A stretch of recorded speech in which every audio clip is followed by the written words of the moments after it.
Hello, human geographers. We are back at it again for our next lecture in the agriculture unit. Tonight, we're going to be talking about that next step of commercial agriculture. We talked about commercial agriculture in MDCs last time. Tonight, we're going to be talking about that next step. All right. So we start out with the globalization of agriculture and how the Green Revolution did that or contributed to that. And so here's what we started to see. Is, as with most things that we talk about in class, there are positives and negatives.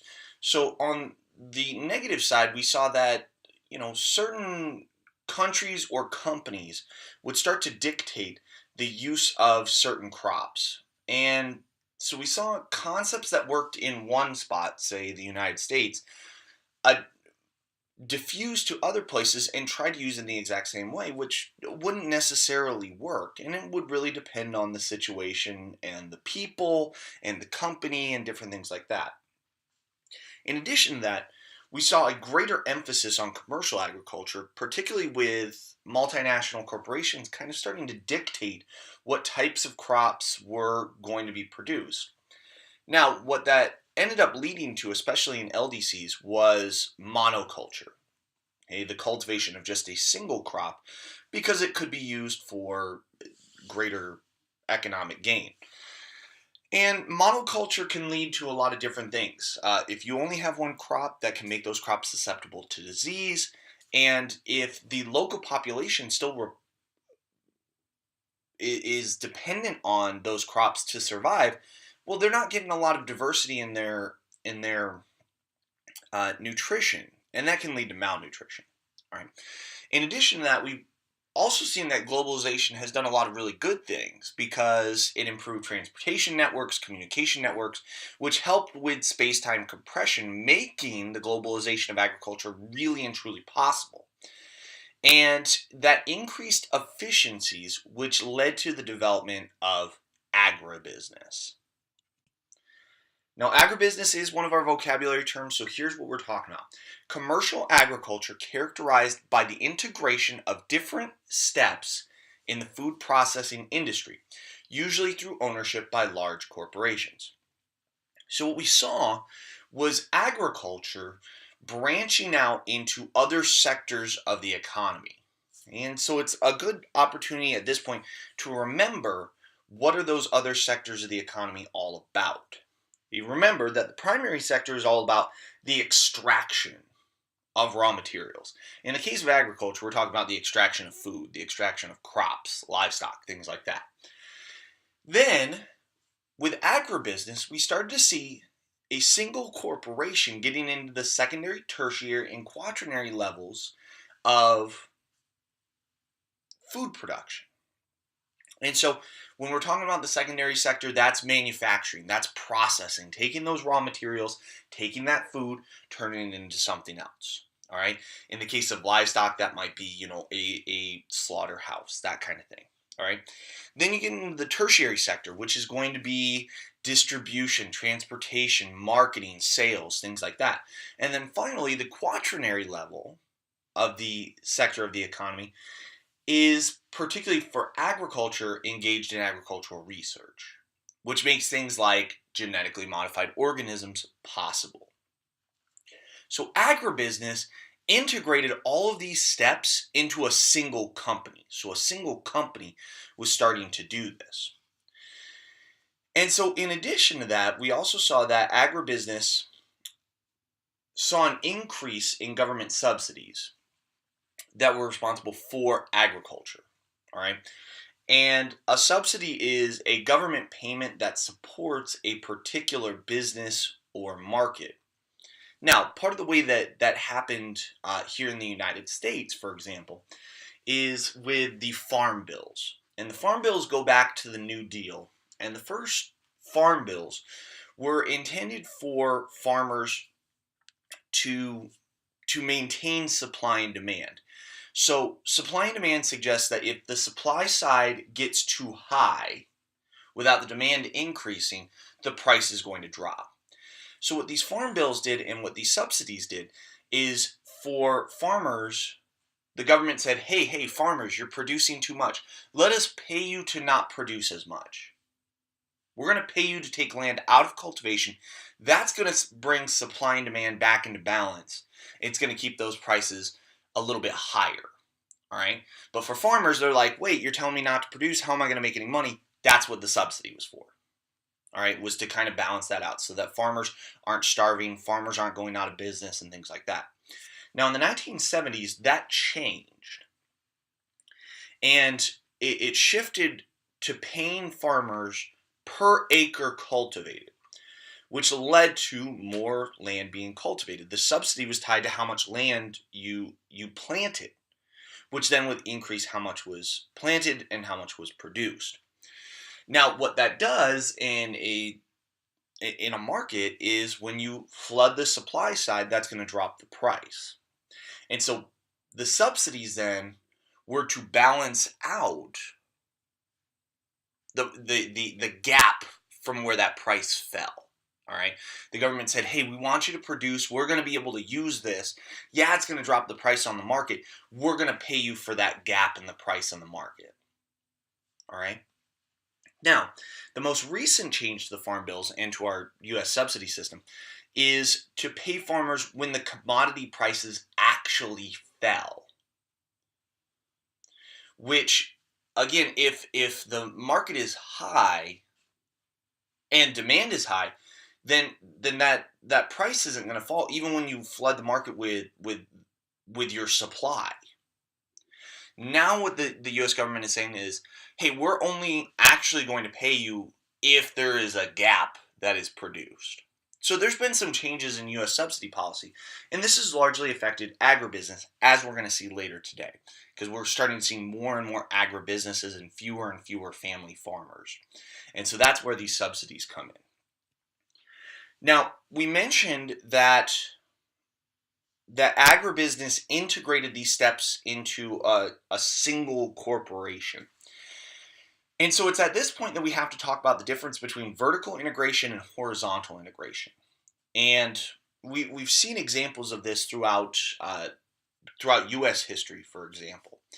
On the left, you get vertical integration, which is essentially what agribusiness is trying to do. So vertical integration is what agribusiness is, okay? Because you're going to have the primary sector. On here, they have the cattle.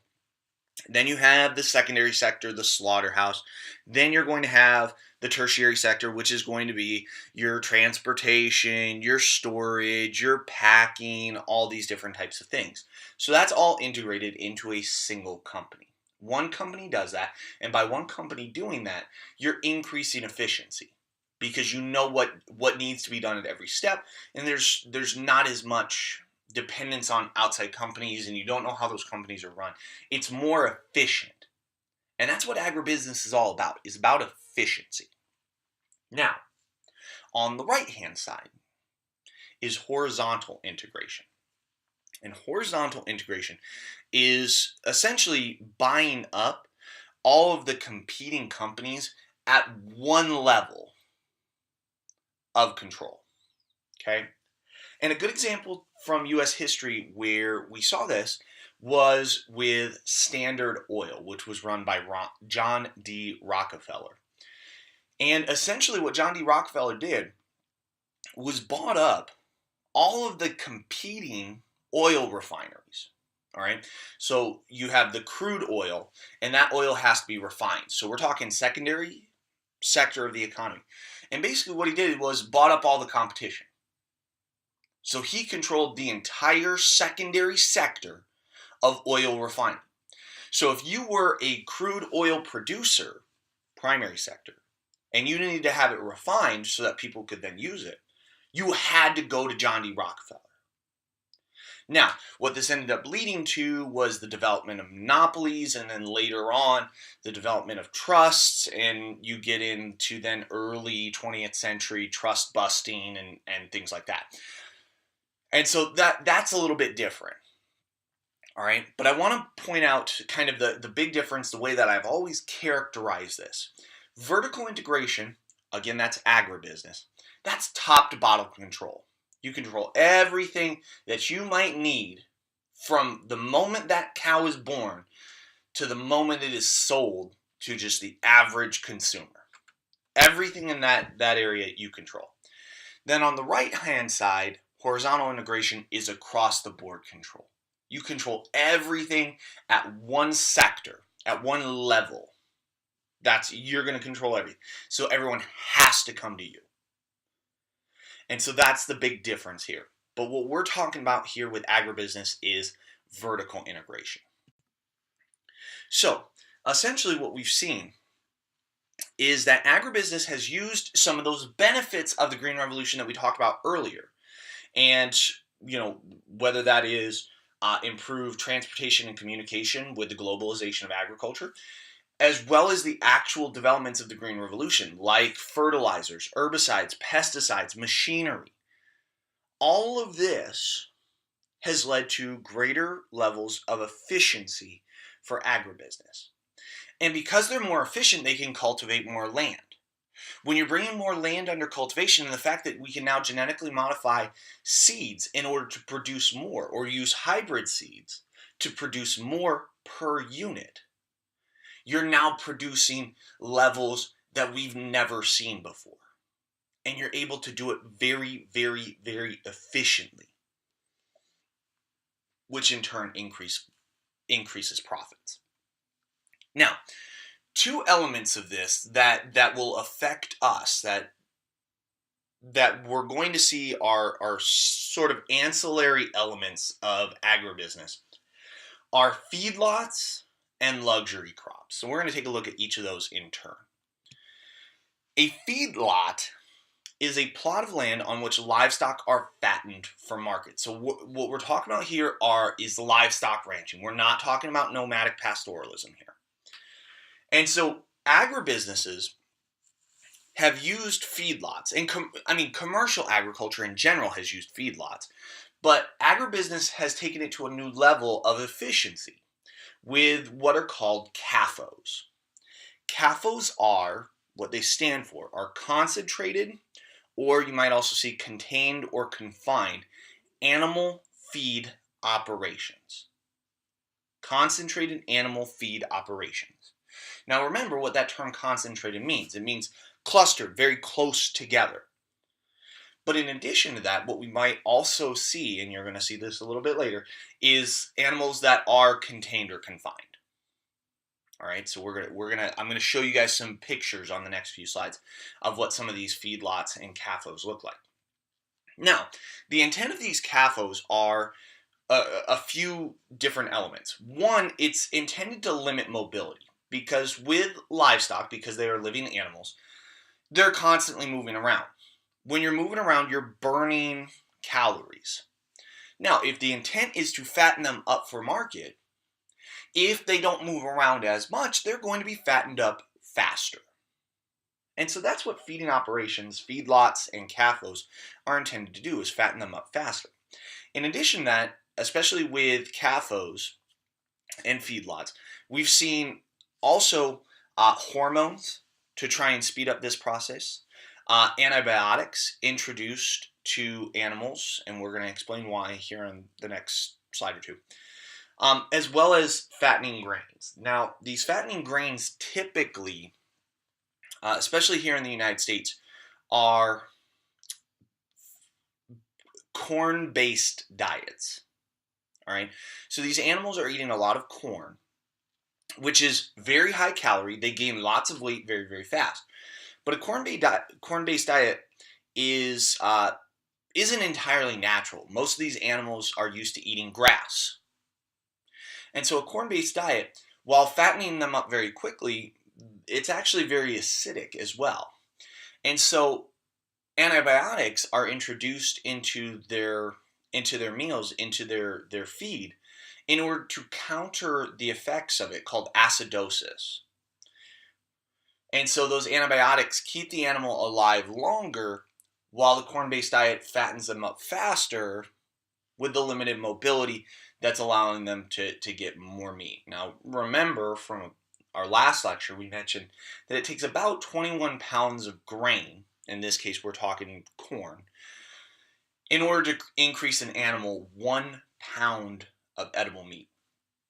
And so these are just ways to try and speed up that process through hormones, which are going to speed it up, limiting mobility so they're not burning it off, and again, those very high calorie corn-based diets or grain-based diets. Now, there are some things that we have seen happen in these feedlots.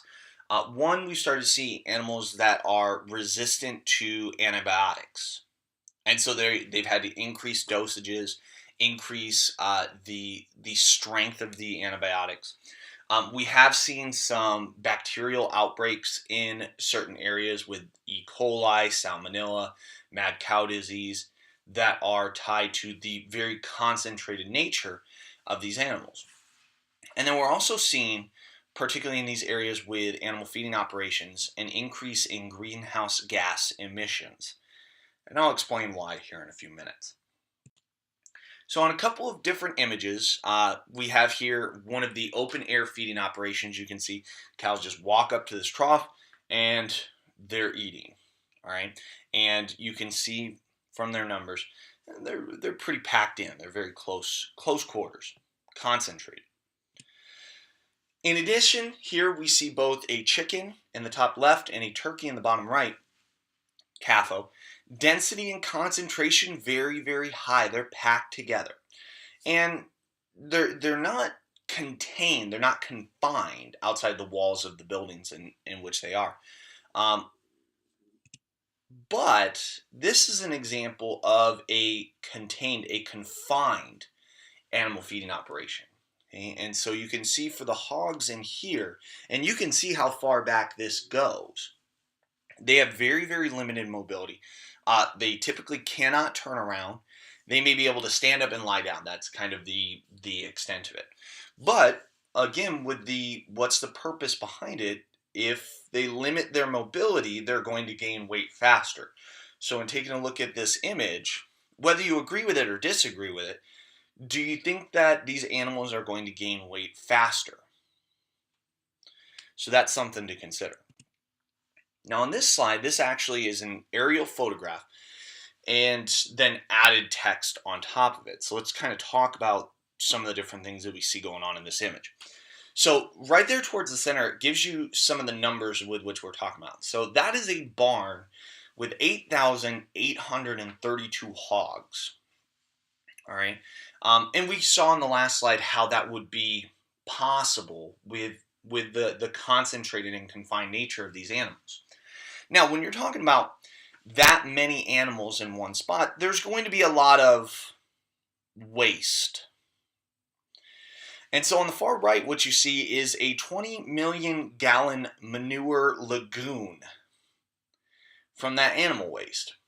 Now, that's going back to the point that we mentioned a couple slides ago about greenhouse gas emissions. Here's what we're talking about. We're talking about animal waste. We're talking about animal gas. And that is something that scientists have looked at as contributing to greater greenhouse gas emissions, I guess, being contained in. Now, that manure is maintained. You're like, why are they hanging on to that? Well, again, it's used as fertilizer. We mentioned that with mixed crop and livestock ranching. And that's what you see here, is that this manure is used to be sprayed on surrounding fields as a natural form of fertilizer. Now, in addition to this is just one site. There's actually 9 different barns with each containing about that 8,832 hogs. So, we're talking in the neighborhood of almost 80,000 hogs on this particular farm. One farm, about 80,000 animals that we're kind of talking about there. Now, the next thing that we have to get into is luxury crops. We said that feedlots and luxury crops are kind of the ancillary elements of agribusiness that might affect our day-to-day. So luxury crops are non-subsistence crops such as tea, cacao, coffee, and tobacco. as well as other things because it can include other crops that aren't necessary for daily living. Things like bananas, pineapples, flowers are considered luxury crops. While they might be subsistence or consumption crops, they're not necessary for daily living. And luxury crops are just that. They are luxuries. They're not something that is necessary for survival. Instead, it's something that MDCs are willing to pay for. So there is demand for it. So once again, we're talking supply and demand.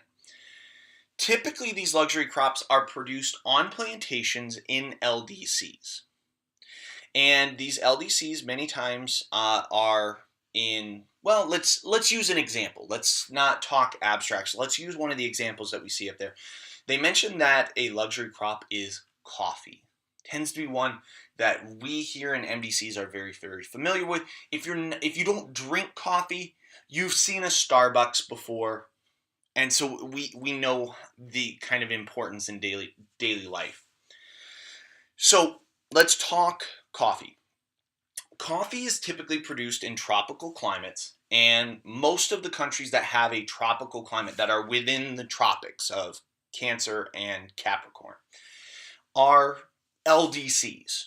Now, there are certain exceptions, and for example, here in the United States, there's only one part of the United States that is within the tropics and thus has the climate conducive to growing coffee, and that's in Hawaii. And they do grow coffee. And so there are exceptions to that. We don't want to say that, oh, well, the tropics are all LDCs. It really just kind of depends. It depends on the country and where they're situated.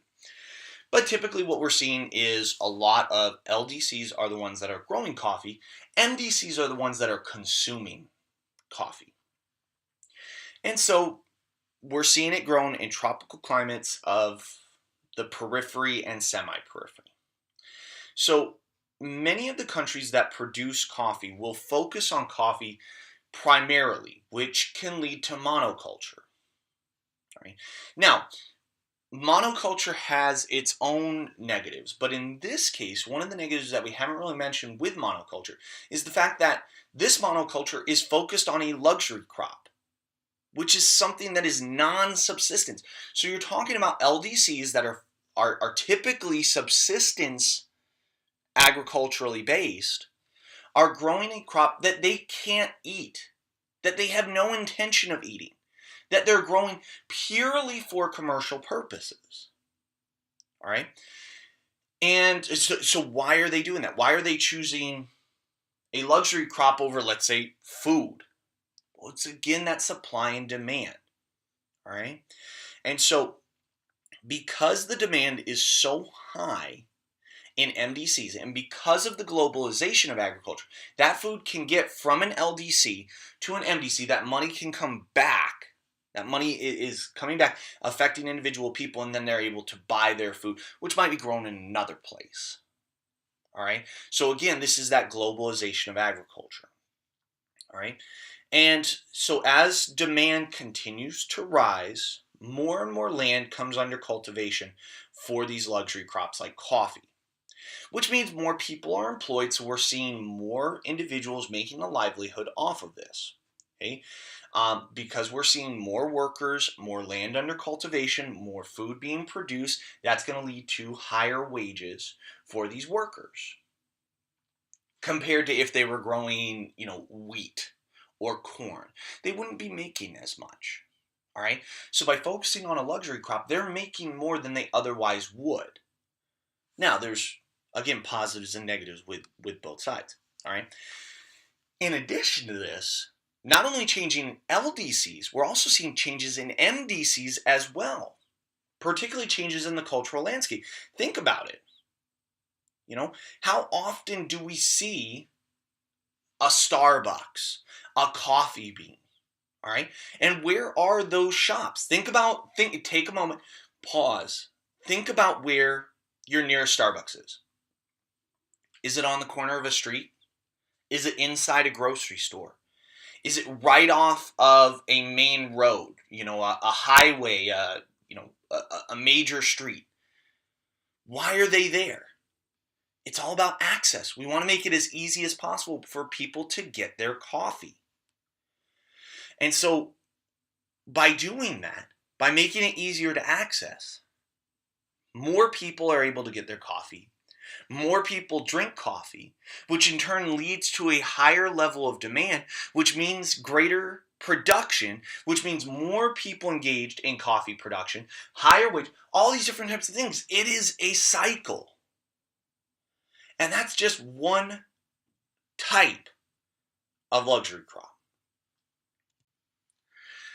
So real quick, what we're looking at here is kind of the difference between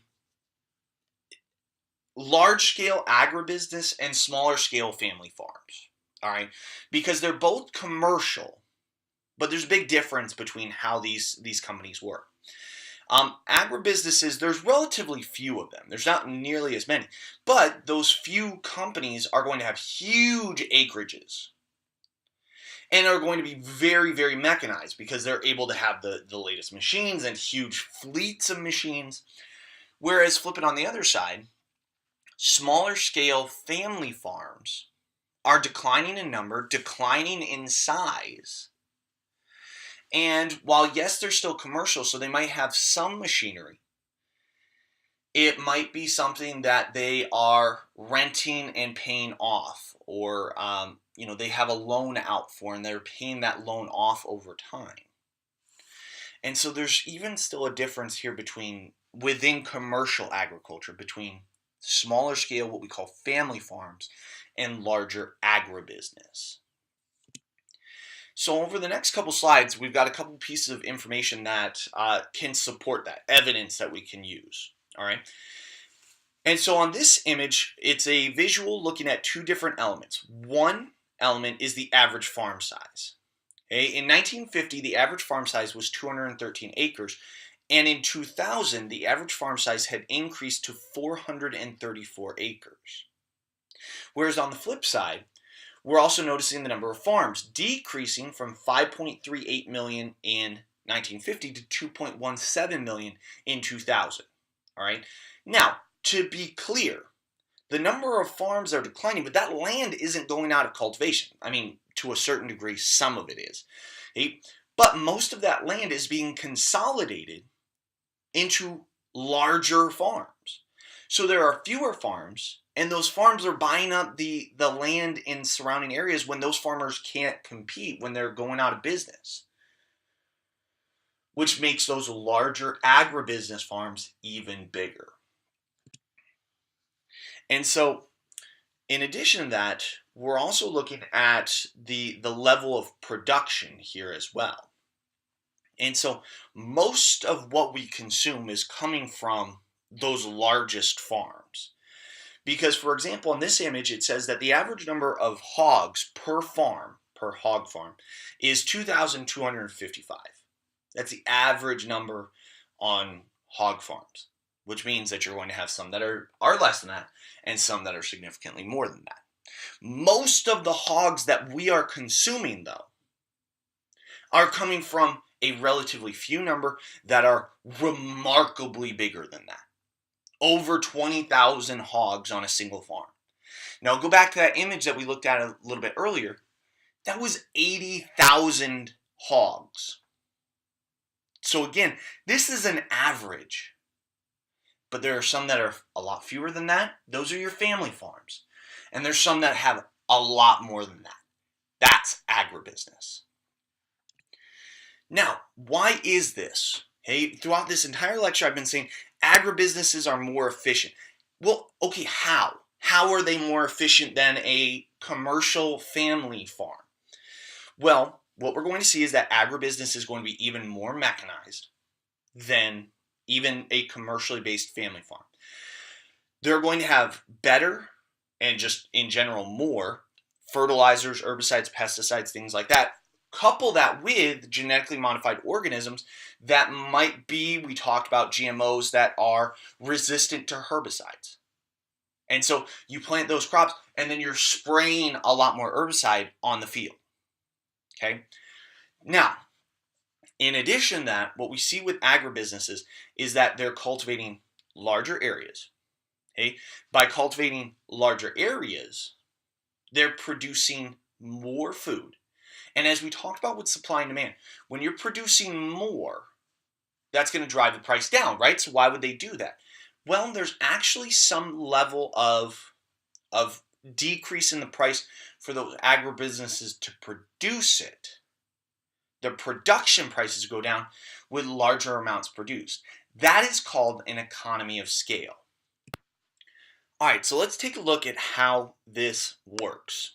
All right, this is going to be a very quick, very short explanation of economies of scale. So I'm not going to pretend to be an economics teacher. So for any of those of you that are out there that are watching that are economists, I'm going to apologize right now because this is probably not going to do it justice in 2 or 3 minutes. All right.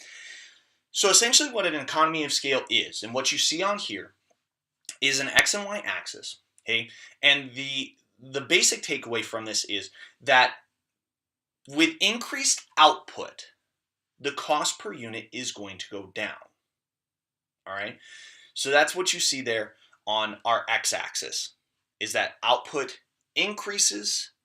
On our y-axis, the average cost goes down. Okay? That's just the quick, easy element of this. Okay? Now, let's provide a very quick and easy example to try and explain this. And it's probably not the best example, but it's something that we can all relate to. All right? When you go to a movie theater, got to get popcorn, right? So you get up to the front of the concession line and you ask for a small popcorn, and the person behind the counter says, all right, that's going to be $17.50. But would you like to upgrade to a double extra large popcorn for an extra 50 cents? And you're like, wait, I'm already spending $17.50 and I can upgrade to a double extra large. Is that even a thing? For an extra 50 cents? Yeah, I'm going to do that. That's economy of scale. All right. How can they add that much more from a small to a double extra large for only 50 cents? It's because of economy of scale. Because of that increased output, they can drop their per unit price. And so by upgrading to that next largest size, that's not costing them the same amount. All right. So that's essentially what an economy of scale is. And again, it's not a perfect example. I am well aware of that. All right. But basically for these agribusinesses, there is an initial startup cost. All right. And that startup cost is relatively the same for an agribusiness as it is for a small family farm. But for those agribusinesses, they're producing a lot more. So they're using those machines, those factories, those whatever, a lot more. And so their per unit cost goes down. So when you flood the market from the supply side, and that drops the equilibrium where supply and demand meet, and the price goes down, that doesn't hurt an agribusiness in the same way that it does a family farm. So if you wondered, why are so many family farms going away? That's the big thing. And that's important to understand. Now, what you also see there is that U shape, the LRAC, and that is the long run average cost. And you can see that it is U shape. Now, the left hand side of that, where it's sloping down, that is an economy of scale. Now, the other side of this, the upside, the upturn, I should say, is what they call diseconomies of scale. And that argument is essentially that the larger you get, there are going to then become inefficiencies if you get too big. You're like, wait, I thought agribusinesses were more efficient. Let me provide another example. Let's go back to our popcorn example. All right. So you upgrade for the double extra large for you and your friend in the movies. Okay, it's just you and your friend, double extra large, you guys got this. But now, next weekend, you decide you're going to take out your 47 closest friends to the movie, and since you're taking them all, you're going to buy them all popcorn. And you're like, well, I don't know how many double extra large popcorns to buy, so I'm just going to go ahead and buy 30 of them. And then you go in, you distribute 30 double extra large popcorns to your 47 closest friends, And then by the end of the movie, you realize, whoa, I didn't accurately count how many people were here, how much each person was going to eat. This person didn't eat any. And so there was miscommunication here because it got too big and it became inefficient. All right. That's the uptick there. Why it's a U-shaped is that eventually these companies could get too big, and because of miscommunication end up actually spending more. So there's a sweet spot right at the very bottom where you produce just the right amount to keep that price the lowest it's going to be. And that's the spot that agribusinesses intend to stay. And that's where we end for tonight. Have a wonderful evening, everyone, and I'll see you in class. Goodbye.